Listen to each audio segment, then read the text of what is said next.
పిత పుత్ర పవిత్ర ఆత్మనామమున ఆమేన్.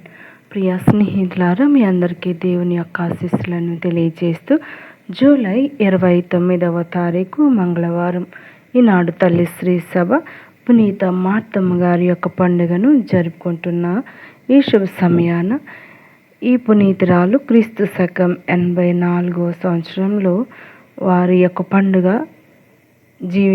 జీవించి ఉన్నారని మనకు తెలియవస్తూ ఉంది. మరియా లాజరు అక్క పునరుత్థానమును విశ్వసించిన వ్యక్తి. ఈనాటి మొదటి పట్టణము నిర్గమకాండం 33వ అధ్యాయం 7వ వచనం నుండి 11వ వచనం వరకు, 34వ అధ్యాయం 5వ వచనం నుండి 9వ వచనం వరకు మరియు 28వ వచనం. ఈనాటి సువార్త పఠనం మత్తయి సువార్త 13వ అధ్యాయం 36వ వచనం నుండి 43వ వచనం వరకు. ఈనాటి సువార్త పఠనాన్ని భక్తి శ్రద్ధలతో చదువుకొని ధ్యానించుదాం. అప్పుడు యేసు ఆ జన సమూహములను వదిలి ఇంటికి వెళ్ళెను. శిష్యులు ఆయనను సమీపించి గోధుమలు కలుపు గింజల ఉపమానమును వివరింపుము అని కోరిరి. అందుకు యేసు, మంచి విత్తనమును విత్తువాడు మనుష్య కుమారుడు. పొలము ఈ ప్రపంచము. మంచి విత్తనము అనగా రాజ్యమునకు వారసులు. కలుపు గింజలు దుష్టుని సంతానము. వీనిని విత్తిన శత్రువు సైతాను. పంటకాలము, అంత్యకాలము, కోతగాండ్రు, దేవదూతలు, కలుపు మొక్కలు ఎట్లు పోగు చేయబడి అగ్నిలో పడవేయబడును, అట్లే అంత్యకాలమందును జరుగును. మనుష్య కుమారుడు తన దూతలను పంపును. వారు ఆయన రాజ్యము నుండి పాపభూయిష్టములైన ఆటంకములన్నిటినీ దుష్టులను అందరూ పోగు చేసి అగ్ని గుండంలో పడద్రోయుదురు. అచ్చట వారు ఏడ్చుచు పండ్లు కొరుకొందురు. అప్పుడు నీతిమంతులు తమ తండ్రి రాజ్యములో సూర్యుని వలె ప్రకాశింతురు. వీణులున్నవాడు వినుగాక. ఈనాటి సువార్త పఠన ధ్యానాంశం, ప్రభు కొరకు శ్రమించాలి, ప్రభువుకు ఆశ్రయం ఇవ్వాలి. నేడు పునీత మార్తమ్మ గారి యొక్క పండుగను కొనియాడుతున్న ఈ శుభ సమయాన సరిగ్గా ఒక వారం క్రింద శ్రీ సభ మార్తా మరియమ్మల పండుగను జరుపుకుంది. మార్తా మరియమ్మలు ఏ విధంగా ప్రభువుని ఆహ్వానించారు, ఆ ప్రభువు కావలసిన అన్నపానీయాలు సమకూర్చాలని ఎలా ఆరాటపడ్డారో, చివరికి మరియమ్మ యేసు పాదాల దగ్గర కూర్చొని ప్రభు నోట వెలువడిన నిత్య జీవపు మాటలను ఆలకించసాగింది. ఒక్కసారి సువార్త ప్రకారం చూసినట్లయితే లూకా సువార్త 11వ అధ్యాయం 5వ వచనం, యేసు మార్తమ్మను మరియమ్మను లాజరును ఎంతగానో ప్రేమించారు. మీరు ప్రభువుకు ఎంత ఇష్టమైన వ్యక్తులు. అందుకే యేసు ప్రభు బెతానియా గ్రామానికి ఎప్పుడు వచ్చినా ఆ కుటుంబాన్ని దర్శించి వారితో కలిసి భోజనం చేయటం, వారితో కలిసి సమయం గడపటం జరిగింది. అందుకే ఆ కుటుంబ సభ్యులంటే యేసు ప్రభువుకు అమితమైన ప్రేమ. ఎంతగానో ప్రేమించిన లాజరు వ్యాధిగ్రస్తుడై మరణించాడు. ఇద్దరి సోదరీమణులు యేసుకు వార్త పంపించారు. సోదరుని కోసం ఎంతో విలపించారు. లాజరు చనిపోయిన 4 రోజులైన తర్వాత యేసు బెతానియా గ్రామానికి చేరారు. ఇప్పుడు కూడా మార్తమ్మ యేసును తన ఇంటికి ఆహ్వానించింది. ఆ మార్తమ్మకు యేసు మీద ఎంతో విశ్వాసం ఉంది. ఒకవేళ యేసు బెతానియా గ్రామంలో ఉండినట్లయితే లాజరు మరణించి ఉండేవాడు కాదు. ఇంకా ఆమె విశ్వాసం ఒక మెట్టు పైకెక్కింది. నీవు దేవుని ఏమి అడిగినను ఇచ్చును అనే దృఢ విశ్వాసం యేసు మీద ఉంటుంది. ఆమె శరీర పునరుత్థానం మీద సంపూర్ణ విశ్వాసం ఉంచింది. లోకాంత్యమున తన సహోదరుడు మళ్ళీ జీవంతో లేస్తాడు అని ఆమె దృఢంగా నమ్మింది. లాజరు స్నేహం, మార్తా మరియల స్నేహం యేసును లాజరు కోసం కన్నీరు కార్చులాగున చేసింది. ఈ ముగ్గురు ప్రభువును ప్రేమించారు, సేవించారు, ఆయన మీద నమ్మకం, విశ్వాసం ఉంచారు.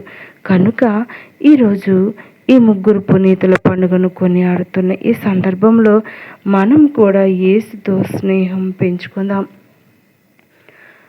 నేడు శ్రీ సభ పునీతులు మార్తమ్మ, మరియమ్మ మరియు లాజరు పండుగను కొనియాడుతున్న ఈ సందర్భంన యేసుకు చాలా ప్రియమైన కుటుంబం ఈ ముగ్గురి కుటుంబం. ఇంతవరకు కేవలం పునీత మార్త పండుగను కొనియాడే శ్రీసభ ఈ మధ్యకాలంలో మొత్తం కుటుంబంను పునీతులుగా కొనియాడాలని నిర్ణయించింది. మార్తమ్మలోని సుగుణములను ధ్యానించుకుందాం. మొదటిగా యేసుకు ఆతిథ్యం ఇవ్వటానికి ఆశపడుతుంది. యేసు ఎప్పుడు ఆ దారి వెళ్ళినా అక్కడ ఆగి ఆతిథ్యంను స్వీకరించినట్లుగా మనకు తెలుస్తుంది. నేటి సువార్తలు కూడా మనం చూడగలం. మార్త యేసుకు మంచి ఆహారం సిద్ధం చేయడానికి ఎంత తపన పడుతుందో మనం గమనించగలం. తన పనిలో సతమతమై యేసు వద్ద కూడా ఆ విషయమును చెప్పడం జరుగుతుంది. అయితే యేసు మాటలు ఆమెను నిరుత్సాహపరిచేవి కాదు. ఆతిథ్యం ముఖ్యమే, కానీ ఆధ్యాత్మిక సన్నిధిని అనుభవించటం అన్నిటికన్నా ముఖ్యం. రెండవదిగా, యేసునందు మార్త విశ్వాసం అమోఘమైనది. ప్రత్యేక విధంగా లాజరు మరణించినప్పుడు ఆమె యేసుతో ఉంటుంది. నీవు ఇక్కడ ఉన్న ఎడల నా సహోదరుడు మరణించి ఉండేవాడు కాదు. ఇక్కడ యేసులో ఉన్నటువంటి అమితమైన శక్తిని ఆమె గ్రహించి ఉంది. ఇక మరియ సంగతి చెప్పనక్కర్లేదు.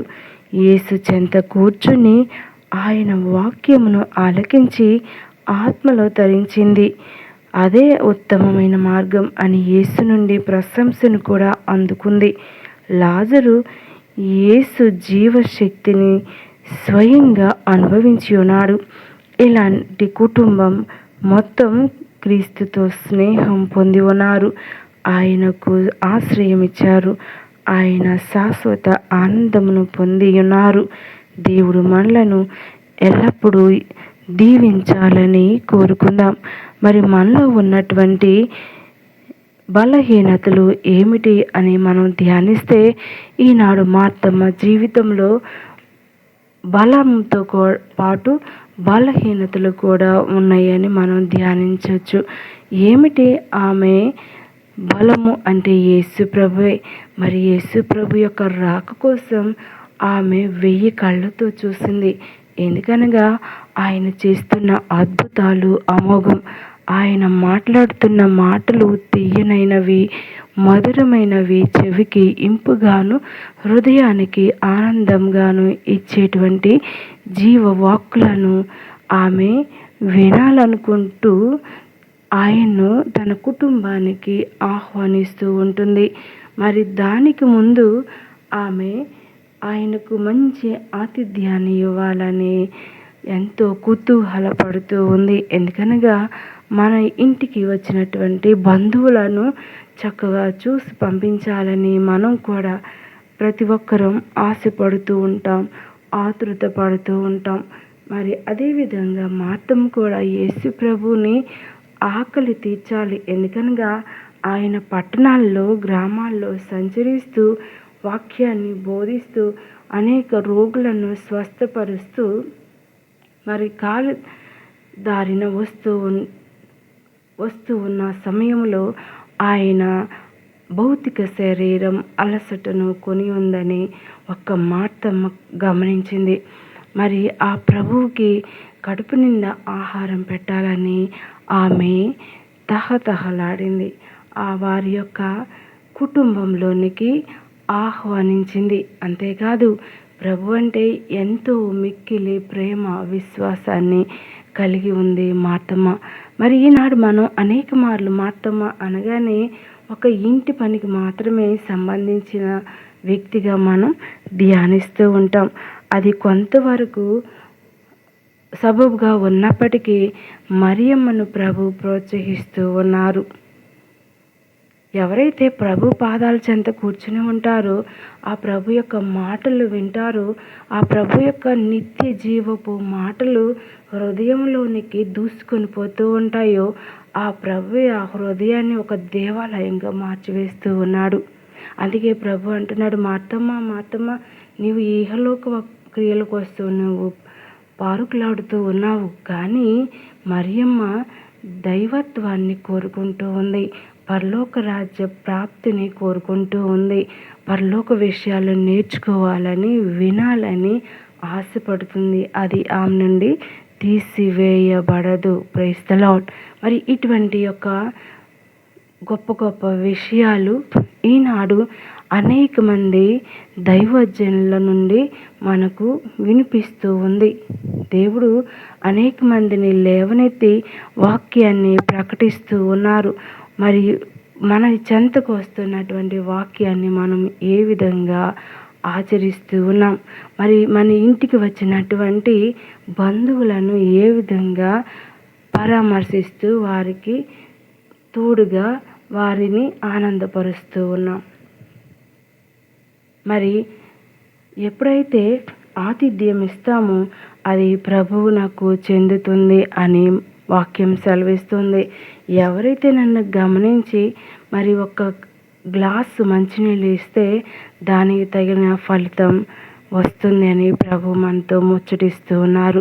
మరి మార్తమ్మ చేసినటువంటి ఆ ఆతిథ్యాన్ని స్వీకరించాడు ప్రభు. అంతేకాదు మార్తమ్మని ఆశీర్వదించాడు, లాజర్ను ఆశీర్వదించాడు, మరి మరియమ్మను ఆశీర్వదించాడు. మరి ఆ ముగ్గురు కూడా ప్రభుకి అతి సన్నిహితులుగా ఉండి ప్రభు యొక్క మన్నలను పొందారు. ప్రభుకి ఆశ్రయం ఇవ్వటం అంటే ప్రభునిలో ఇంట్లోనికే కాదు, హృదయంలోనికి ఆహ్వానించుకున్నారు. ఒట్టి మాటలతో కాదు, ఆ ముగ్గురు వ్యక్తులు కూడా ప్రభువుకి ఆయన పరిచర్యలో ఆయనతో నిలబడి ఆయనకు సేవలు చేశారు. ప్రియ స్నేహితులారా, మరి క్రైస్తవులుగా ఈనాడు ప్రభు మనల్ని పిలుచుకున్న దానికే ఏదో ఒక ఆదివారం మాత్రమే దేవాలయానికి వెళ్ళి ప్రార్థనలు చేసి పూజలో పాల్గొంటే సరిపోదు. ప్రభువుని మన హృదయంలోకి ఆహ్వానించాలంటే ఆ హృదయం పవిత్రంగా ఉండాలి, ఆ నోటి మాటలు పవిత్రంగా ఉండాలి, ఆ చేతితో చేసేటువంటి క్రియలు పవిత్రంగా ఉండాలి, మన దేహం అంతా కూడా పవిత్రంగా ఉండాలి. ఎందుకంటే మన దేహాలు దేవుని యొక్క ఆలయాలు. ఈ విషయాన్ని మనం ఎంతమంది గమనిస్తూ ఉన్నాం? ఎంతమంది ఆ విషయం పట్ల శ్రద్ధ చూపుతూ ఉన్నాం? నా దేహం నా దేవుని యొక్క దేవాలయం అని ఎంతమంది మనం గమనిస్తూ ఉన్నాం? మరి మరియమ్మ దేవునికి చోటిచ్చింది, ఆమె యొక్క దేహాన్ని దేవునికి ఆలయంగా మలుచుకుంది. మరి మార్తమ్మ ప్రభువుకి ఆతిథ్యం ఇచ్చింది, ఆమెకు పునరుత్థానం పట్ల దృఢమైన విశ్వాసాన్ని ప్రభు కలుగజేశారు. మరి లాజరు జీవితంలో చూసినట్లయితే లాజరుకి పునరుత్థానం దయచేశాడు. అంటే మన యొక్క విశ్వాసాన్ని ప్రభు యొక్క పునరుత్థానానికి ముందే బలపరుస్తూ ఉన్నారు. మరి అది ఒక గొప్ప అంశంగా మన ముందు ఉంచుతూ ఉన్నారు. మరి జీవము, మార్గము, సత్యము, పునరుత్థానము నేనే అంటాడు ప్రభు. మరి పునరుత్థానం నేనే అని చెప్పిన దేవుడు పునరుత్థానుడయ్యాడు. నేనే జీవం అన్న దేవుడు లాజరుకు జీవాన్ని పోసి మరి బ్రతికించాడు. నేనే అన్న దేవుడు ఆ పనిని చేసి చూపించాడు. అదేనండి యేసు ప్రభులో ఉన్నటువంటి గొప్పతనం. జీవం నేనే అన్నాడు, జీవం పోసి చూపించాడు. పునరుత్థానం నేనే అన్నాడు, చనిపోయిన వ్యక్తుల్ని లేపాడు. మార్గం నేనే అన్నాడు, మరియమ్మకు వాక్యం ద్వారా ఆయన మార్గాన్ని తెలియజేశాడు. మరి వెదకుడి తట్టుడి దొరుకును అని వాగ్దానం చేసినటువంటి దేవుడు మార్తమ్మ వెదికింది, తట్టింది, మరి ఆయన కోసం ఎదురు చూసింది. మరి ఆమె హృదయాన్ని ప్రభు సంతోషంతో నింపాడు. మనం కూడా మన జీవితాలని ధన్యం చేసుకుందాం. పునీత మార్తమ్మ గారు మా కొరకు వేడుకోనండి. ఆమేన్.